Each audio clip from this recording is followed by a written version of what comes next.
രാവിലെ തന്നെ നല്ല മഴയത്ത് മൂടി പൊതിച്ച് കിടന്നു ഒരു പ്രത്യേക സുഖമല്ലേ. അപ്പോൾ നമ്മുടെ സുഖം അങ്ങോട്ട് ബ്രേക്ക് ചെയ്തു.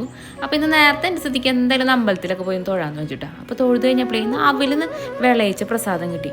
എന്ത് രസമായിരുന്നു അറിയാം. അപ്പോൾ ഞാനത് വീട്ടിൽ വന്നത് വേദനും ധ്യാനമൊക്കെ കൊടുത്തിട്ടു. അപ്പോൾ അവരത് വേഗം അച്ചമ്മയ്ക്ക് കൂടി കൊണ്ടുകൊടുത്തു. നല്ല രസമുണ്ടായിരുന്നു.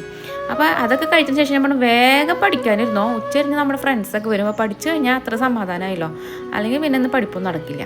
അപ്പോൾ അതേ പഠിച്ചു കഴിഞ്ഞതിന് ശേഷം ഞാൻ അടുക്കളയ്ക്ക് കടന്നു കഴിഞ്ഞാൽ അപ്പോൾ നമ്മളിന്ന് വെക്കാൻ പോണത് കുറച്ച് ചെമ്മീനും കൂടുതൽ കായിട്ടത് തേങ്ങ അരച്ച ചെമ്മീൻ കറിയാണ്. അപ്പോൾ അതിൻ്റെ കൂടെ വെക്കാൻ പോണത് പിന്നെ ഉപ്പേരിയായിട്ട് ചെറുപയർ തേങ്ങിയിട്ട് ഒലത്തിയ തോരനില്ലേ. അപ്പോൾ അതൊക്കെ വെച്ച് കഴിയുമ്പോഴേക്കും ഉണ്ണേണ്ട നേരമായി. അപ്പോൾ ചോറൊക്കെ ഉണ്ടതിന് ശേഷം നമുക്ക് ഉച്ചക്കലത്തെ പണി ആദ്യം തുടങ്ങണം. ചായക്കാണ് അവർ വരാമെന്ന് പറഞ്ഞത്. അപ്പോൾ ചായക്ക് ഞാൻ നല്ല കൊള്ളി പുഴുങ്ങിയതും കാന്താരി ചമ്മന്തി, പിന്നെ പഴംപൊരി, നല്ല ചൂട് ചായ. അപ്പോൾ ഇതൊക്കെ വെച്ച് ഞങ്ങളെല്ലാവരും കൂടി വർത്താനമൊക്കെ പറഞ്ഞ് അങ്ങനെ കുറേ നേരം അങ്ങനെ സ്പെൻഡ് ചെയ്തു.